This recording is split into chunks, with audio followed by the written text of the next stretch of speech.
मग्नं संसारवारिधौ योगारूढत्वमासाद्य सम्यग् दर्शननिष्ठया। 9वें श्लोक पर हम विचार कर रहे थे।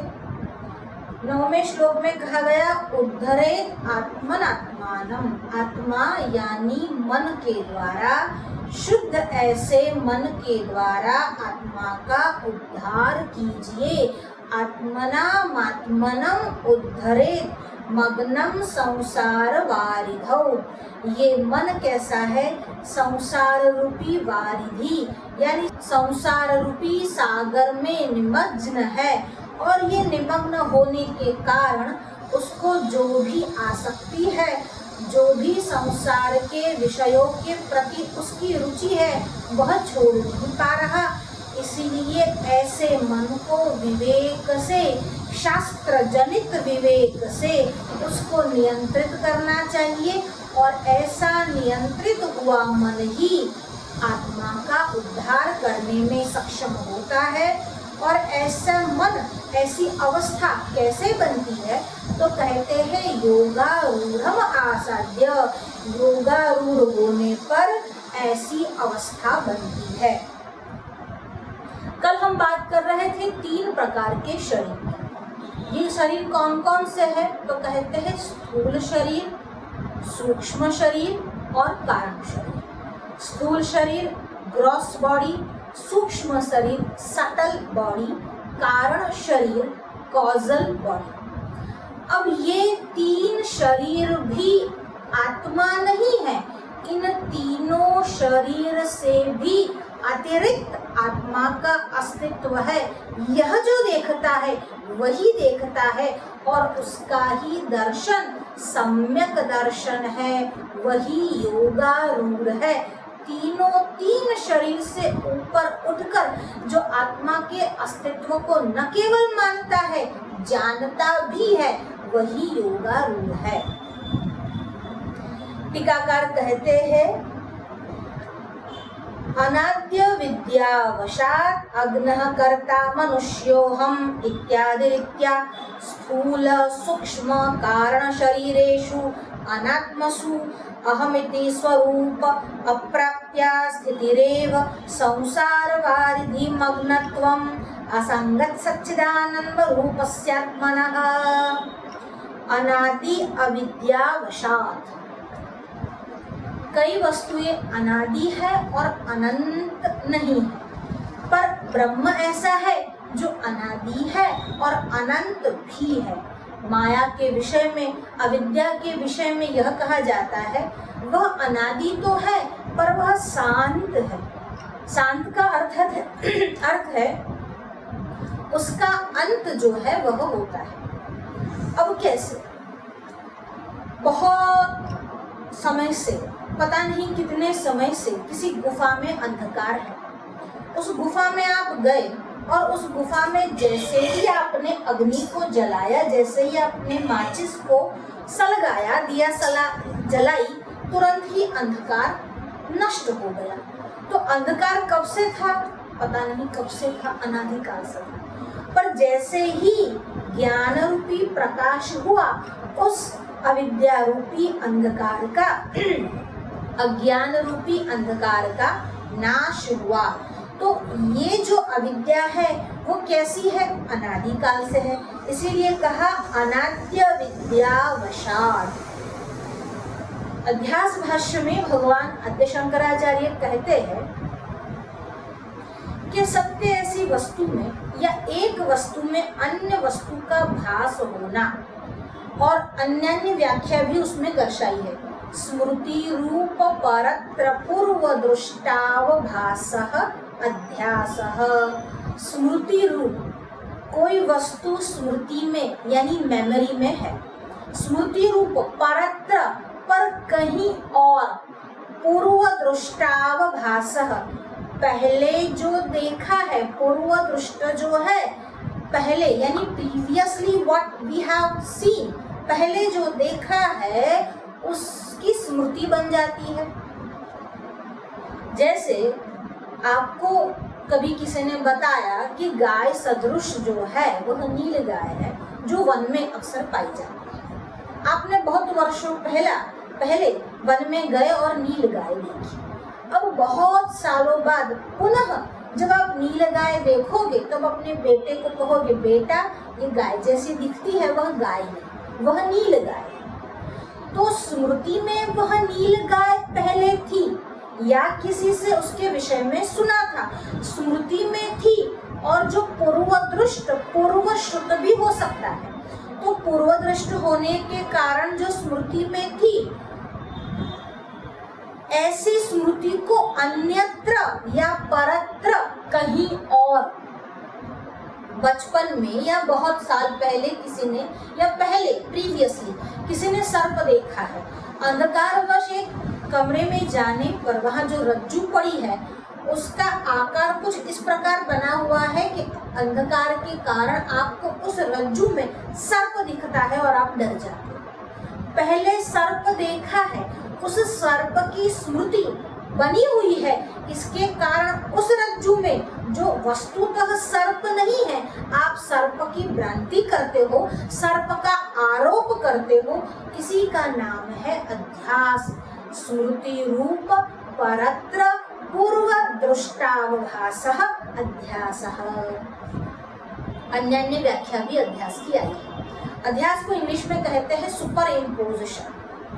अन्यत्र अन्य धर्माध्यासः, अन्यत्र कहीं और, अन्य धर्माध्यास किसी और धर्म वाले वस्तु का आधान आरोप करना, उसका नाम भी है अध्यास। यदध्यासस्तद विवेकाग्रह निबंधनो भ्रम इति, यद अध्यासः तद विवेकाग्रह निबंधनो भ्रम इति। अविवेक पूर्वक किसी वस्तु का किसी अन्य वस्तु में भ्रम होना। अविवेक पूर्वक क्यों कहा? क्योंकि अविवेक होता है तब ही अज्ञान जो होता है वह रहता है। अविवेक के कारण अज्ञान है और अज्ञान के कारण अविवेक है। अब इस अविवेक के कारण कहीं किसी वस्तु में आप कोई भ्रम की कल्पना करते हैं, उसका नाम भी अध्यास है। यदध्यासस्तद विवेकाग्रह निबंधनो भ्रम इति। अब जो भगवान आद्य शंकराचार्य जो व्याख्या देते हैं अपनी ओर से, बहुत ही सरल, एकदम समझ में आ जाए ऐसी और बहुत ही छोटी व्याख्या है। क्या कहते हैं आचार्य? आतस्म्यस्तद बुद्धि, जो नहीं है उसमें उस बुद्धि का होना, जो नहीं है उसमें उस बुद्धि का होना। सर्प नहीं है, ऐसे रज्जु में सर्प का होना। चांदी नहीं है, ऐसे छिप में चांदी का भास होना। एक चंद्रमा है, उसी में दो का भास होना। जो रेत है और सूर्य प्रकाश वश वहाँ पर जल न होने पर भी जल का भास होना, यानी जिसको आप मृगजल कहते हैं, वह भी अध्यास है। वस्तुतः तो वह रेत है। रेत पर सूर्य की किरणें गिरने पर उस रेत पर जल का आभास होता है। वहाँ वस्तुतः इनफैक्ट वास्तविक रूप से जल विद्यमान नहीं है। अज्ञानवश, अंधकारवश रज्जु में सर्प दिखता है, वस्तुतः वहाँ पर सर्प नहीं है। इसी का नाम है अध्यास। अतस्म्यस्तद बुद्धि, उसी को अध्यारोप भी कहते हैं। वस्तुनि अवस्त्वारोपः अध्यारोपः। वस्तुनि, वस्तु में, अवस्त्वारोपः, अवस्तु का आरोप, इसी का नाम है अध्यारोप। और दृष्टांत क्या दिया? रज्जौ सर्पारोपवत् वस्तुनि अवस्त्वारोपः अध्यारोपः। असर्पभूतायाम रज्जौ, जो सर्प नहीं है ऐसी रज्जु में, असर्पभूतायाम रज्जौ सर्पारोपवत्, सर्प का आरोप, इसी का नाम है अध्यास। और इसी की व्याख्या देते हुए ब्रह्म सूत्र के अध्यास भाष्य में आचार्य श्री कहते हैं अतस्म्यस्तद बुद्धि। अतस्म्य, जो नहीं है उसमें ऐसी बुद्धि को देखना। और इसके कारण, अध्यास के कारण होता क्या है? और ये अध्यास किसको कहते हैं? ऐसे ही अनादि अनंत ऐसे आत्मा में देहादि अनात्म वस्तु का भ्रम आभास आरोप हम करते ही है। इसीलिए जो आत्मा का गुण नहीं है, ऐसे स्थूलता और कृशता दोनों का अध्यास हम आत्मा पर करके कहते हैं कृशो हम, स्थूलो हम, बुभुक्षितो हम। मैं बुभुक्षित हूँ, मैं तृषार्थी हूँ, मैं स्थूल हूँ, मैं जाड़ा हूँ, मैं मोटा हूँ, मैं पतला हूँ, मैं काना हूँ, मैं बहरा हूँ, मैं लंगड़ा हूँ। बहरा होना, अंधा होना यह इंद्रिय के गुण है, न कि आत्मा के। और यहाँ पर इंद्रियों का अध्यास हम आत्मा पर करते हैं। जब हम कहते हैं स्थूलोहम कृशोहम, तो यह स्थूलता और कृशता जो है वो वस्तुतः देह के गुणधर्म है, आत्मा के नहीं। उस देह के गुणधर्मों को हम आत्मा में आरोप करते हैं, इसी का नाम है अध्यास। इसी को कहते हैं अध्यारोप। असर्पभूतायाम रज्जौ सर्पारोपवत् वस्तुनि अवस्त्वारोपः अध्यारोपः। वस्तु में अवस्तु का आरोप होना। और जब वेदांत वस्तु कहे, यानी वेदांत कहे कि वस्तु, तो वस्तु कौन सी है? ब्रह्म एक ही वस्तु वेदांत में मान्य है। हम जब यहाँ वेदांत शब्द बोलते हैं तब आपको शांकर वेदांत ही समझ लेने का। तो यहाँ पर वेदांत में जब कहा गया कि वस्तु, वस्तु यानी ब्रह्म, अब ब्रह्म में अवस्तुनी, अवस्तु का, अवस्तु कौन सी है? तो कहते हैं ब्रह्म के अलावा जो भी, नित्य के अलावा जो भी अनित्य वस्तु है, यानी देहादि जड़ है, जगत आदि जो जड़ है, वो सब भी अवस्तुनी है। वस्तु में वस्तु शब्द का प्रयोग किया तब एक वचन का किया, और वस्तुनी शब्द, अवस्तुनी शब्द का प्रयोग किया तब बहुवचन का किया। सत्य ऐसे ब्रह्म में जो एक ही है, उसमें अवस्तुनी बहुत सारे अनात्म वस्तुओं का आरोप करना ही अध्यास या अध्यारोप है। और ये किसके कारण होता है? तो आचार्य श्री कहते हैं अज्ञानवश, अविद्यावश ये होता है। और ये अविद्या कैसी है? अनादिकाल से है। उस अनादिकाल की अविद्या से हम क्या कहते हैं? तो टीकाकार कहते हैं अनाद्य विद्यावशात् अग्नः कर्ता मनुष्यो हम इत्यादि रीत्या स्थूल सूक्ष्म कारण शरीरेषु अनात्मसु अहमिति स्वरूपम अप्राप्त्या स्थितिरेव संसार वारिधि मग्नत्वम असंग सच्चिदानंद रूपस्य आत्मनः। अविद्या के कारण तीन प्रकार के जो शरीर है, उसमें आत्मा में इन तीनों प्रकार के शरीर का आरोप करते हैं, संसार का आरोप करते हैं। अविद्या के कारण अग्न ऐसे मनुष्य, अग्नः कर्ता मनुष्यो हम इत्यादि रीत्या स्थूल सूक्ष्म कारण शरीरेषु। अब ये स्थूल शरीर, कारण शरीर, सूक्ष्म शरीर जो है वो क्या है? अनात्मसु, अनात्म वस्तु है।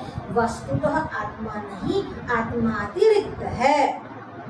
अहमिति स्वरूप अप्राप्तया स्थिति ही एव संसार वारिधि मग्नत्वात्। और संसार सागर में डूबे हुए के कारण असंग, जो किसी से भी संग नहीं है, जो किसी से भी जुड़ा हुआ नहीं है, ऐसे असंग अवच्छिन्न, ऐसे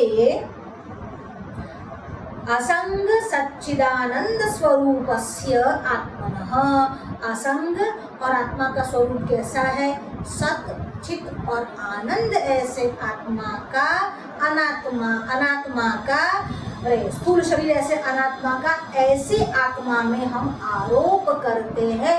वस्तुतः न तो वह ये स्थूल शरीर है, न तो यह कारण शरीर है, और न ही यह सूक्ष्म शरीर है। आगे कहते हैं तत्रापि सुषुप्तौ संसारान अनुभवात्, संसार अननुभवात् अविवेकी मनोहो रूप उपाधि ही मूलकत्वमेव वक्तव्यम संसारस्य। अब मूर्खता कैसी है, या यहाँ जब हम मूर्खता कहते हैं तो वो पागलपन नहीं है, वहाँ पर अविवेक ऐसी दृष्टि है। तो आचार्य ऋषि कहते हैं कि अविवेकता कैसी है, जब मनुष्य सो जाता है। मनुष्य की 4 अवस्था बताई है दर्शन शास्त्रों में। एक है जागृत अवस्था, जो हमारी है, आप सभी की है। जागृत अवस्था यानी बाह्य जगत का प्रत्यक्षीकरण करना, और दूसरी अवस्था है स्वप्नावस्था, यानी आंतरिक जगत का मन से निर्मित। वस्तुतः तो यह जगत भी मन से निर्मित ही है, पर क्षण भर के लिए हम उस अंदरूनी जगत को, जो हम स्वप्न में देखते हैं, उसको मान लेते हैं कि मन से कारण जो निर्मित जगत है उसका प्रत्यक्षीकरण करना, वह स्वप्नावस्था है। उस जागृत अवस्था और स्वप्नावस्था के अतिरिक्त तीसरी एक अवस्था है, और वह है सुषुप्ति अवस्था। सुषुप्ति में न तो आप इस जागृत जगत को देखते हैं, ना ही स्वप्न के जगत को देखते हैं, तो ये दोनों नहीं है। संसार का बाद सुषुप्ति में हो जाता है, फिर भी अज्ञानवश देखिए जो वस्तु सत्य है उसका बाद नहीं होता।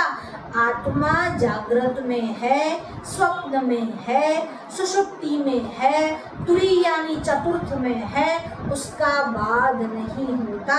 पर जागृत अवस्था में यानी वेकिंग स्टेट में स्वप्नावस्था का बाद है, स्वप्न में जागृत का बाद है, सुषुप्ति में जागृत और स्वप्न दोनों का बाद है, और तुरीय अवस्था में तीनों में से एक भी नहीं, वही शिवम चतुर्थम मन्यते, वही चौथी अवस्था को शिव अवस्था, तुरीय अवस्था या तूर्य अवस्था कहा गया है।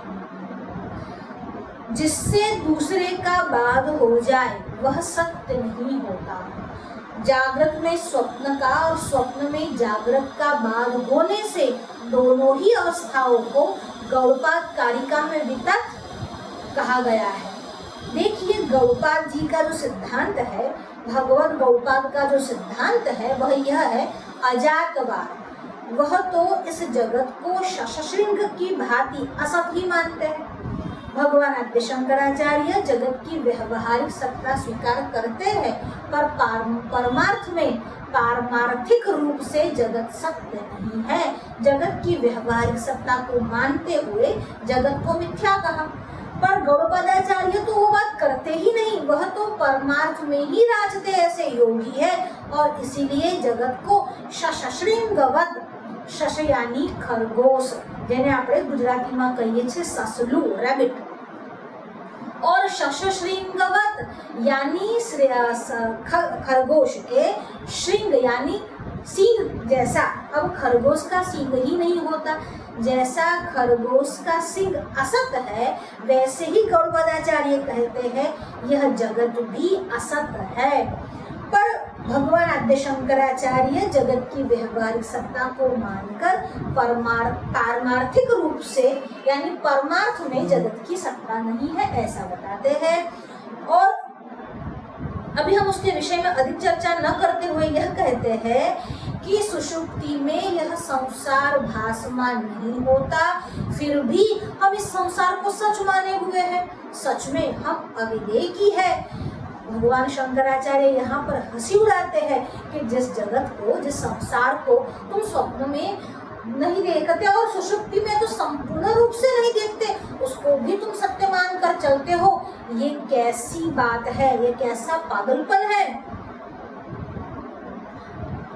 श्रूयते ही, तो ऐसा क्यों होता है? मन एव मनुष्याणां कारणं बंध मोक्षयोः बंधाय विषयासक्तं मुक्त्यै निर्विषयं स्मृतम्। इसका कारण क्या है?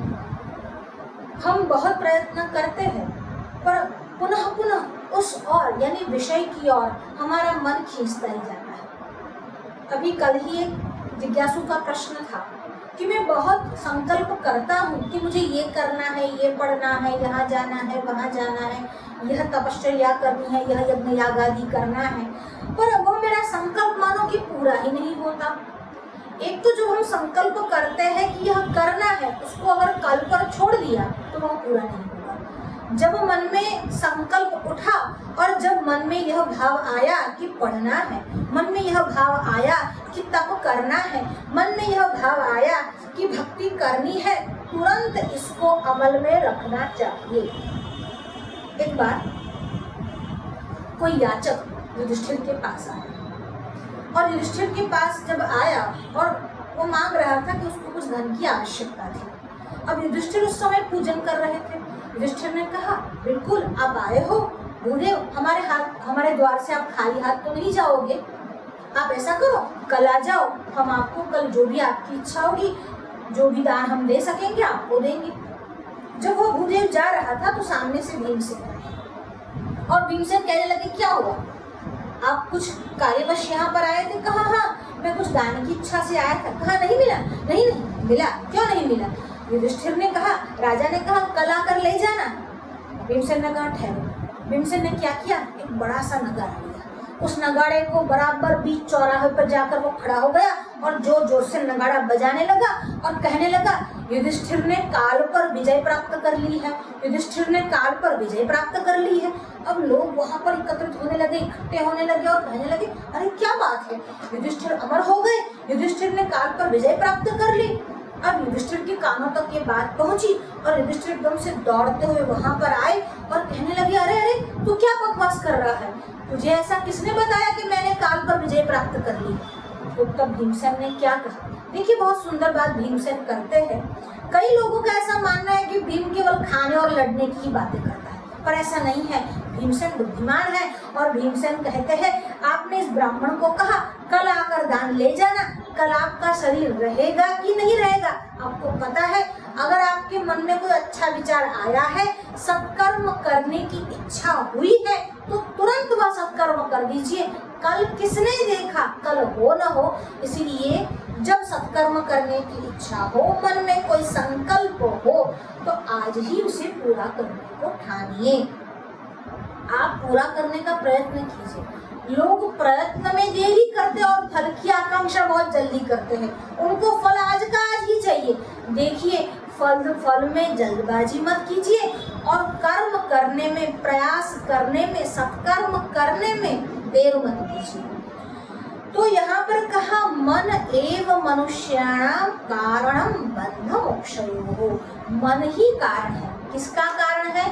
तो कहते हैं बंधन का कारण भी मन है और मोक्ष का कारण भी मन ही है। तो कहा ये कैसे?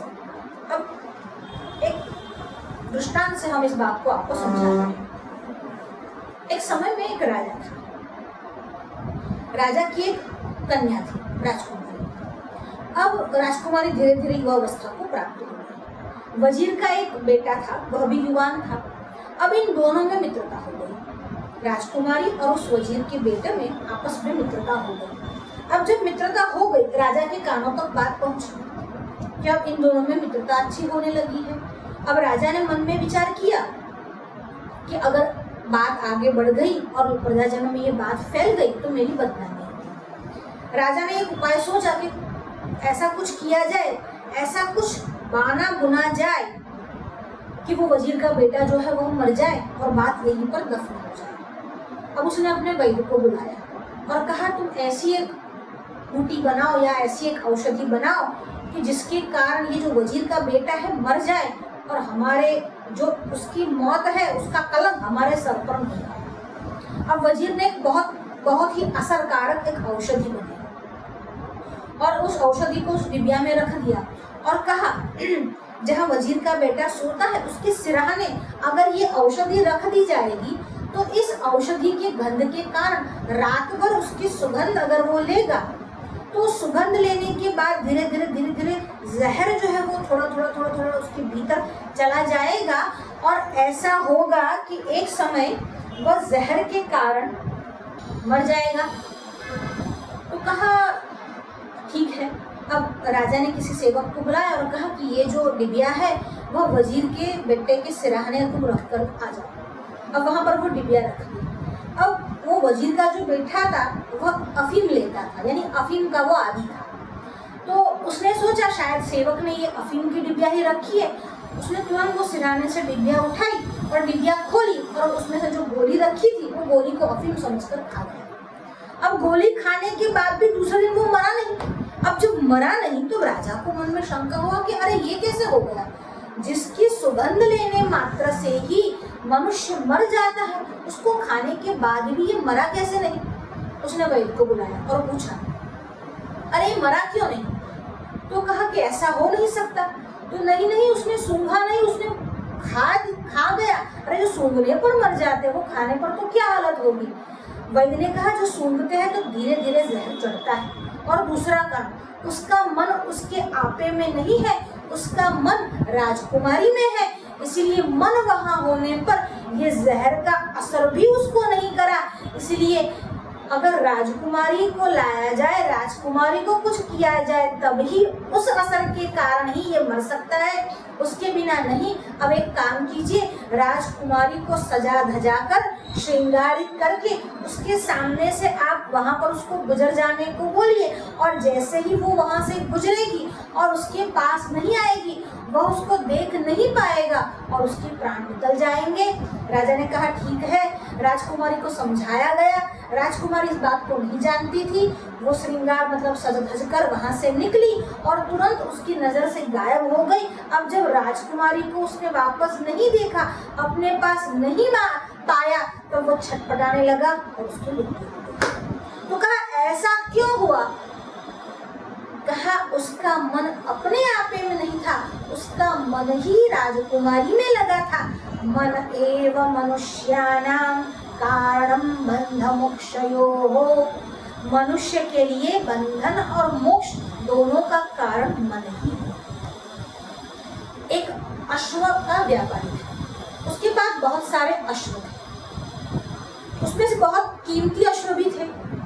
एक बार वह अपना सबसे अच्छा वाला अश्व लेकर एक जमींदार के पास आया और जमींदार को आकर अपने जो अश्व थे वो दिखाने लगा। जमींदार को एक अश्व बहुत पसंद आया, उसमें अश्व के सारे लक्षण मौजूद थे।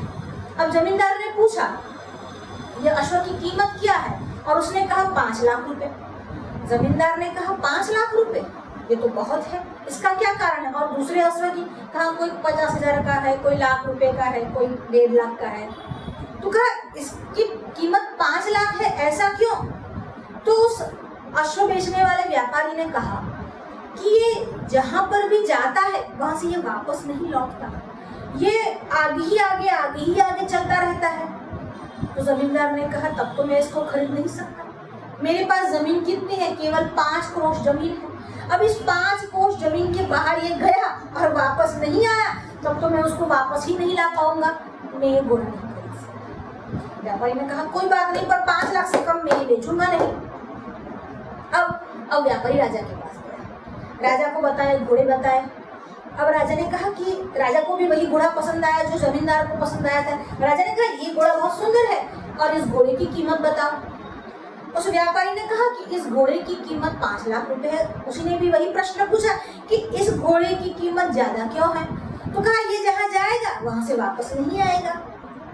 तो राजा ने कहा कि अरे तब तो मुसीबत हो जाएगी, क्योंकि मेरा जो राज्य है वह केवल 500 कोष में ही व्याप्त है। अगर 500 कोष से बाहर किसी दिन ये निकल गया तो उसको अंदर लाना कठिन हो जाएगा, मैं ये घोड़ा नहीं खरीद सकता। अब वो व्यापारी जो था बुद्धिमान था, वो चक्रवर्ती सम्राट के पास गया। अब चक्रवर्ती सम्राट के पास गया और उसने वही अपने घोड़े दिखाए, उसको भी वही घोड़ा पसंद आया और उसने पूछा कि इस घोड़े की कीमत क्या है। और उस व्यापारी ने कहा कि इस घोड़े की कीमत 5 लाख रुपए है। उसका लक्षण क्या है, जहाँ जाता है वहां से वापस ही नहीं आता। चक्रवर्ती सम्राट ने कहा कोई बात नहीं, जहाँ भी दृष्टि फेंको केवल मेरा ही साम्राज्य है, ये कहीं पर भी गया तो मेरे ही साम्राज्य में रहेगा। यह है आत्मज्ञानी, और जो ये घोड़ा है वह है मन। ये जहाँ से भी जाता है वापस ही नहीं आता। पर आत्मज्ञानी क्या देखता है, सभी स्थान पर आत्मा सर्वव्याप है, जो हर जगह पर, यानी सर्वम खलु इदं ब्रह्म, जो हर जगह पर आत्मा को ही देखता है। वह मन कहीं पर भी विचरण करे उसको डर नहीं, वो निर्भीक हो जाता है। चक्रवर्ती सम्राट ने वह घोड़ा खरीद लिया। ज्ञानी का मन कहीं पर भी भटकता नहीं है, क्योंकि सर्व पदार्थ में वह आत्मा को ही देखता है और आत्मा ही मन एव मनुष्याणाम कारणम बंध मोक्षयोः। आत्मन ही मनुष्य के बंधन और मोक्ष का कारण है। वैसे ही जैसे उस प्रधान के लड़के को उस ब्रह्म विद्या रूपी श्रृंगार करती हुई राजकुमारी में ही अपना जीव था और जो ब्रह्म विद्या में अपना जीव डालता है उसका मन मर जाता है। मन मर जाने पर शरीर नहीं रहता, पर आत्मा जो है वह स्थिर हो जाती है।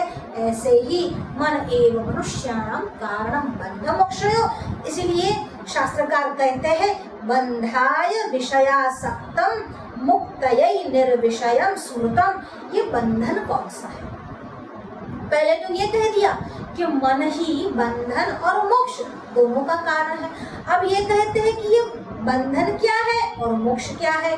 तो बंधन क्या है? विषयासक्तम बंधाय, विषय की आसक्ति ही बंधन है। और मुक्तयै निर्विषयम स्मृतम, और निर्विषय होना, मन का निर्विषय होना ही वस्तुतः मुक्ति है। एक राजा था, किसी वन में घूमने के लिए निकला। अब उसने वहां एक वन मानुष को देखा और ये वन मानुष क्या कर रहा था? किसी भी पेड़ के पत्ते वगैरह जो था उसको ऐसे ही चबा रहा था, खा रहा था। उसके लिए शायद वही आहार था। अब राजा ने सोचा इसको अपने राजमहल में रखा जाए और वहां पर उसको ट्रेन किया जाए और एक अच्छा इंसान बनाया जाए। अब उस वन मानुष को लेकर राजा जो थे वह अपने राजमहल में वापस आए और वहां पर उसको रखा, वहां पर उसको भोजन आदि सब अच्छे से खिलाया पिलाया, अच्छे से कपड़े दिए, उसको एकदम से अच्छा वन मानुष से उसको, इसको बोलते हैं कि साधारण मनुष्य बनाया कि जो अच्छे से सबके साथ मिल सके, बात कर सके, उसको जेंटलमैन बनाया। अब एक दिन राजा को बाहर जाने की इच्छा हुई और उस वन मानुष को बुलाया, चलो हम टहल के आ जाते हैं। तो राजा अपने उद्यान में टहलने के लिए गया। उद्यान में हरी हरी घास लगी थी, हरे हरे पर्ण लगे हुए थे। अब ये दोनों जब टहलने निकले, अचानक वो वन मानुष दौड़ा और वो हरी हरी घास खाने लगा। अब राजा ने कहा तुझे इतने भोग्य पदार्थ, इतने भोजन मिलते हैं, मैं तुझको रोज राजभोग खिलाता हूँ और फिर भी तेरा मन इस हरी हरी घास में गया और तू वापस वो हरी हरी घास खाने गया। जैसे पशु जाता है दौड़कर वैसे ही तू चला गया। अब उस वन मानुष ने कहा यह मेरा स्वभाव है, ये जाते जाते जाएगा। वैसे मन का स्वभाव है, हरी हरी घास देखी नहीं कि खाने गया नहीं। और ये कैसे बदलता है? जाते जाते जाता है, यानी अभ्यास के द्वारा जाता है। इस मन को काबू करना है तो अभ्यास करना पड़ेगा। सतत अभ्यास से उसको रोको, उसको दो ही नहीं। और मन को रोकना है तो कैसे रोकना है, उस पर नियंत्रण कैसे करना है। एक राजा के पास एक बकरी थी। अब वो बकरी कैसी, जब भी उसको खाना खिलाओ वो खाती रहती। अपने गुजराती में वो कहे छे कि बकरा ने जब चर्या ज करे छे, मतलब उसका पेट कभी भरता ही नहीं। अब राजा ने ढिंढोरा पिटवाया कि कौन है जो इस बकरी का पेट भर के मुझे वापस ले जाए। अब जितने भी लोग आते फेल हो जाते, जितना भी खाना खिलाते उसका पेट ही नहीं भरता। फिर एक साधु आया। साधु ने कहा मैं इसको ट्रेन करूँगा, ये आप जितना ही खिलाओगे फिर दूसरी बार वो नहीं खाएगी। कहा ठीक है ले जाओ इसको। अब बकरे को लेकर गया। थोड़े दिन बाद वापस लेकर आया और राजा को बोला अब उसको घास खिलाओ। और जैसे ही घास आगे किया बकरे ने मुँह ऐसे हटा लिया। अब राजा ने कहा ऐसी कौन सी युक्ति की, ऐसा कौन सा खाना खिलाया कि बकरा घास को देखता और मुंह अपना फेर लेता। और अब साधु से पूछा कि तुमने ऐसी कौन सी युक्ति की। साधु ने कहा मैं उसको घर ले गया, फिर उसको घास दिखाता, जैसे ही घास खाने के लिए जाए डंडा मुंह पे मारता, वापस दिखाता, वापस खाने के लिए जाए वापस डंडा मारता। ये मन भी ऐसा है, जब भी घास खाने के लिए जाए उसको डंडा मारो, फिर घास देख कर ही अपना मन जो है बदल देगा, मुंह जो है वो पलट देगा। इसीलिए मन के कारण ही बंधाय विषयासक्तम, बंधन क्या है? विषय की और आसक्ति ही बंधन है। और मुक्तयै निर्विषयम, निर्विषयम स्मृतम, मुक्ति क्या है? निर्विषय ही मुक्ति है। इति अतः विवेचन शून्यस्य मनसः शरीरादि संसक्त्वम आत्मनः संसार वारिधि मग्नत्वम। इसीलिए जो विवेचन शून्य यानी जो विवेक शून्य है, मनसः मन का शरीर आदि संसक्त्वम, मन की जो आसक्ति रहती है वो शरीर आदि में रहती है। आत्मनः संसार वारिधि मग्नत्वम, और अपने ही मन से वो संसार रूपी सागर में डूबा रहता है।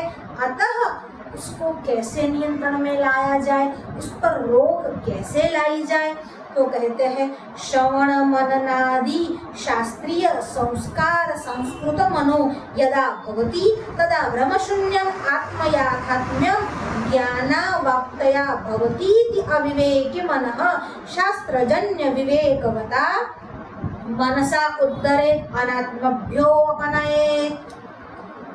इस मन को समझाने के लिए, इस मन को संसार से विरक्त करने के लिए श्रवण मनन आदि यानी श्रवण मनन और निधिध्यासन करना है।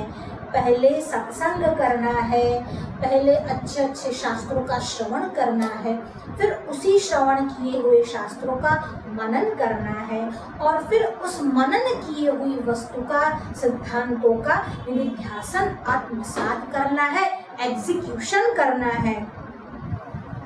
और ये जो है वो क्या है? शास्त्रीय संस्कार संस्कृतम मनो।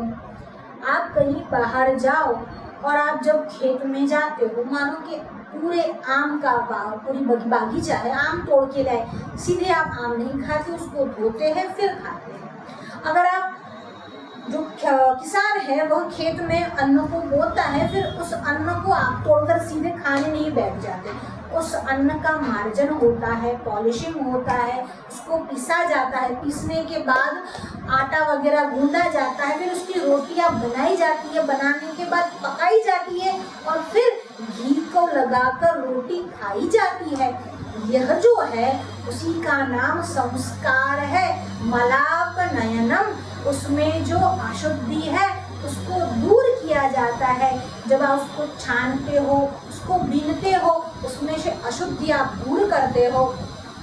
और फिर केवल अशुद्धि दूर करने से भी काम नहीं लगेगा, फिर उसमें अच्छे जो शुद्धि है उसमें वह डाली जाती है, वह संस्कार डाला जाता है, यानी उसको अग्नि से पकाया जाता है, तब वह अन्न खाने के योग्य होता है। इसी प्रकार से मन आत्म साक्षात्कार के लिए योग्य कब बनता है? जब शास्त्रीय रीति से, शास्त्रों के श्रवण मनन निधिध्यासन से उसको सुसंस्कृत किया जाए, तब ही वह विवेक चित्त होता है। और विवेक चित्त, विवेकी मन ही आत्मनम उद्धरेत्, आत्मा का उद्धार कर सकता है।